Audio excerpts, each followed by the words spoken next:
Hello అండి. ఇవాల్టి special తింటుంటే తినాలనిపించే స్వీట్ రెసిపీ అదేనండి, కాజు కత్లీ. ఇది చాలా సింపుల్గా క్విక్గా అప్పటికప్పుడు మనకు స్వీట్ చేయాలనుకుంటే ఈ రెసిపీ చూస్ చేసుకోవడం బెస్ట్ అనమాట. నేను చెప్పబోయే ఈ ప్రాసెస్లో చేసుకుంటే మాత్రం చాలా సింపుల్గా అండ్ ఈజీగా మంచి సాఫ్ట్ టెక్స్చర్ వచ్చేట్టుగా చేసుకోవచ్చు. టేస్ట్ మాత్రం అచ్చం స్వీట్ షాప్ స్టైల్లోనే ఉంటుంది. కావాలంటే మీరు ఒక్కసారి ప్రాసెస్లో ట్రై చేసి చూడండి, మీకే తెలుస్తుంది. ఇప్పుడు ఆ ప్రాసెస్ ఏంటో చూద్దామా. ముందుగా దీనికోసం నేను ఇక్కడ 1 కప్పు వరకు కాజు తీసుకొని దీంట్లో కొన్ని మాత్రమే నేను మిక్సీ జార్లోకి తీసుకోవాలి. అన్నీ ఒకేసారి వేయకుండా ఇలా కొన్ని తీసుకుంటే మనకి ఆ కాజు పౌడర్ అనేది మంచిగా పొడిగా వస్తుందన్నమాట, ముద్దలా రాకుండా. ఇది చూసారా ఇక్కడ ఎలా వచ్చిందో, ఇలా పౌడర్లా వచ్చేస్తుంది. మనం మిక్సీని కూడా అంతా ఒకేసారి చాలాసేపు పట్టకుండా మధ్య మధ్యలో ఆపుకుంటూ ఇలా పల్స్ ఇచ్చినట్టుగా చేస్తూ పట్టుకోవాలి. అలా అయితే మంచి పౌడర్ లాగా వస్తుందన్నమాట. ఇప్పుడు మిగతావి కూడా అదేలాగా మనం మిక్సీలో పట్టుకోవాలి. చూసారా, అది కూడా ఒక బౌల్లోకి తీసుకొని అంతా కూడా ఇలా వేసుకున్న తర్వాత ఇప్పుడు మనం స్టవ్ పైన ఒక ప్యాన్ పెట్టుకున్న తర్వాత మనం ఇంతకుముందు ఏ కప్పుతో అయితే తీసుకున్నామో అదే కప్పుతో 1/2 కప్పు వరకు షుగర్ తీసుకోవాలి. అందులో ఒక 1/4 కప్పు వరకు వాటర్ కూడా వేసి దాన్ని పూర్తిగా కరిగించుకోవాలి. ఇక్కడ కాజు కట్లీ కోసం మనం పాకం ప్రిపేర్ చేసుకోవాలి కాబట్టి అది కొద్దిగా థిక్గా మనకు తీగ పాకం లాగా రావాలన్నమాట. ఇలా అంతా కూడా కలుపుకుంటూ దానిలో కొద్దిగా ఇలాచీ పౌడర్ కూడా యాడ్ చేసుకొని ఇక్కడ పాకం చూసారా ఇలా తీగలాగా రావాలి, అంటే కొద్దిగా ముదురు రావాలి. చూసారా ఇక్కడ నేను చూపిస్తున్నట్టుగా కొద్దిగా తీగలాగా వచ్చిన తర్వాత ఇప్పుడు మనం ఇంతకుముందు పౌడర్ చేసి పెట్టుకున్న దాన్ని ఈ పాకంలోకి యాడ్ చేసుకోవాలి. ఈ కాజు పౌడర్ అంతా కూడా దీనిలోకి వేసిన తర్వాత అంతా కూడా ఉండలు కట్టకుండా మంచిగా కలుపుకోవాలి.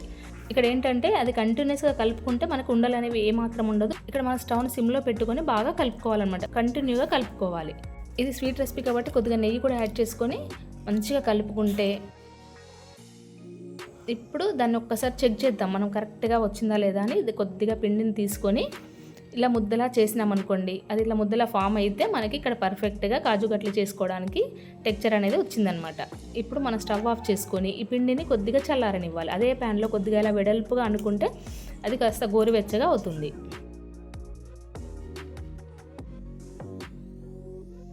ఇప్పుడు స్టవ్ పైన తీసేసి దాన్ని అంతా కూడా ఒక బటర్ పేపర్ మీద వేసుకోవాలి. ఇది కొద్దిగా గోరువెచ్చగా ఉన్నప్పుడే ఇలా వేసుకొని దానిలో కావాలంటే కొద్దిగా నెయ్యి యాడ్ చేసుకున్నాక ఇలా బటర్ పేపర్తోనే మనము పిండిని అంతా కూడా ఇలా ముద్దలాగా మంచిగా కలుపుకోవాలన్నమాట.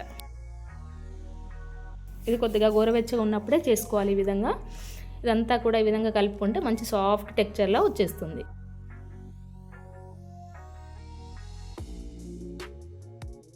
ఈలోగా కొద్దిగా వేడి కూడా చల్లారుతుంది. ఇప్పుడు దాన్ని అంతా కూడా చేతితో ఒక్కసారి కలుపుకొని మనం ఒక ప్లేట్ పైన కానీ లేదంటే ఇలా చాపింగ్ బోర్డ్ పైన కానీ కొద్దిగా నెయ్యిని రాసి మనకి ఎంత మందం అయితే కావాలో కాజు కట్లీకి అలా మనం రోల్ చేసుకోవాలన్నమాట. ఇది రౌండ్గా కాకుండా ఇలా స్క్వేర్ షేప్లోనే చేసుకోవచ్చు. మనం చూసారా ఇక్కడ చూపించిన విధంగా కొద్దిగా థిక్గానే చేసుకోవాలి. ఇలా చేసుకున్న తర్వాత నైఫ్తో ఇప్పుడు మనం వాటిని డైమండ్ షేప్లో కట్ చేసుకోవాలి.